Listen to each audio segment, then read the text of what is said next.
this running now. So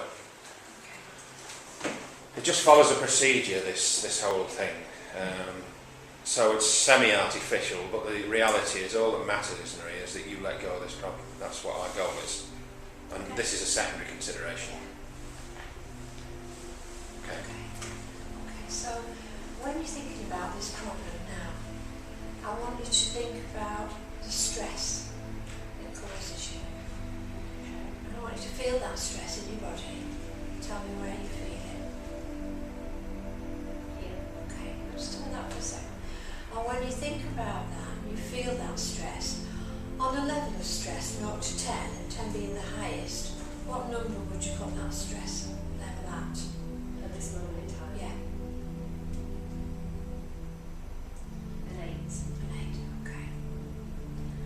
So I want you just to take a deep breath now.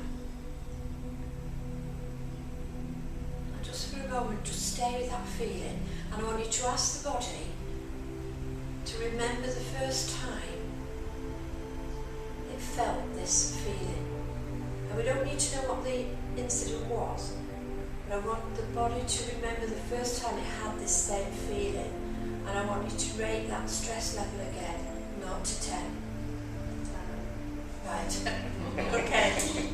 Alright, so that being the cellular memory. And that's mostly the case.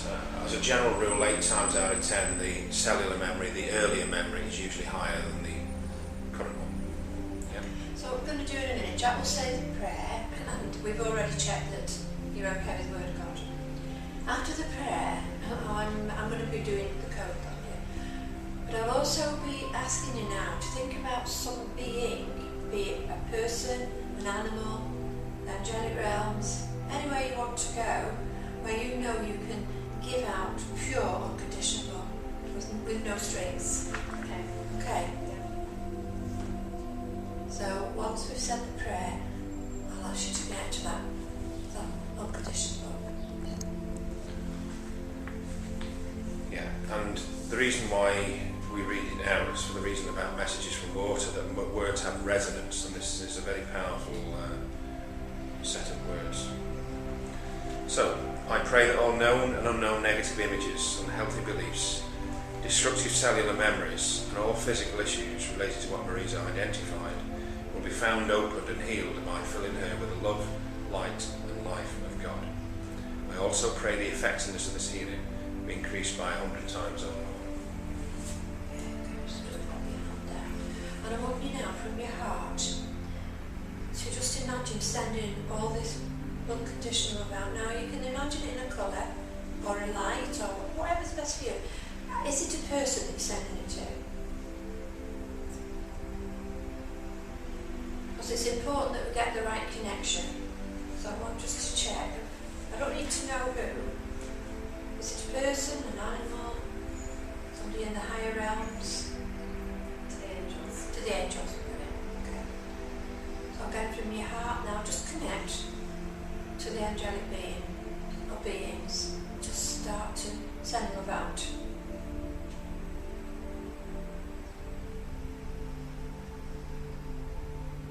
And this is the critical stage of this process. If you get this right, the love connection, the rest is relatively straightforward. Have you got that? You're able to make that connection.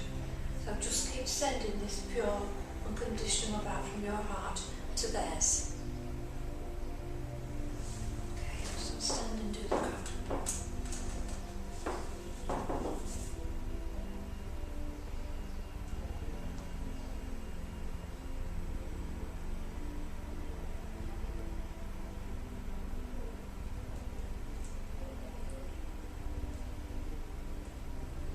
After this is finished, we'll take a short break, then we'll split into pairs and do this yourselves.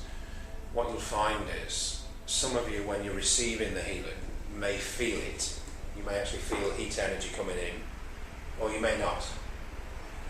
The fact you don't doesn't mean it isn't happening, because it is, and it can be proved. If we had a Curlian, there's a thing called Curlian photography, if we had a camera, we could actually prove that the healing energy is flowing. Just bring it back to that circle. So, to the untrained eye, and I clearly don't mean yourselves, but But anybody watching this will think, well, what's happening? Not much is happening, but of course the opposite's true. There's a massive amount that's happening. And the two areas of attention we're asking you to place when you do this work is externally. In other words, you watch. So in our case, you'll be watching Marie's face. She'll be watching her breathing. She'll be watching other body changes. But she'll also be paying attention to her own feelings as she has that connection with her. So apart from what you observe, it's also what's going on within you and any thoughts that you get as well. So it's quite an intense and intimate process when you're doing this. And as we said earlier, as you do the healing, not only is the client getting the healing, so are you. So it's everybody wins.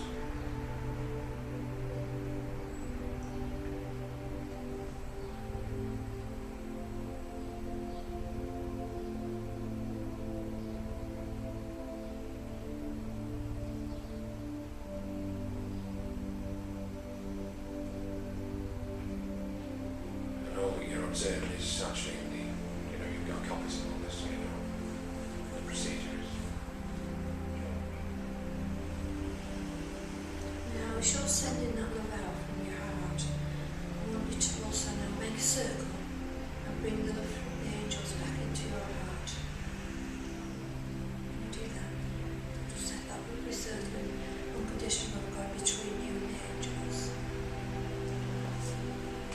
Again, this is critical. We usually begin by asking the person to send the love out, and then after a short period, then to allow themselves to have that come back.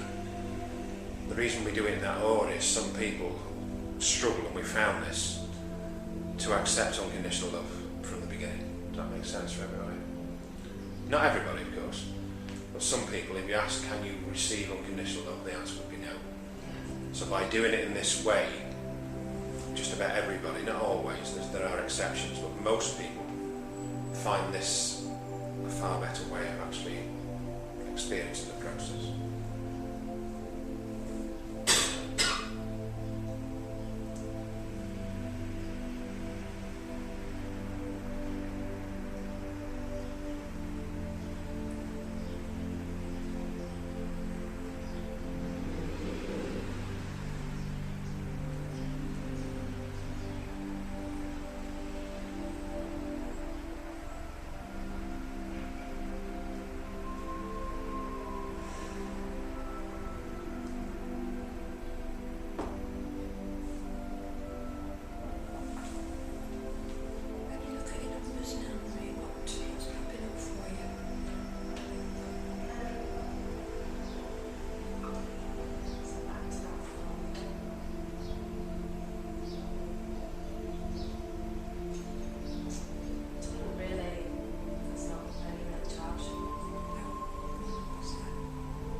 So the numbers which had been in by your own description, 8 and 11, have gone to 0.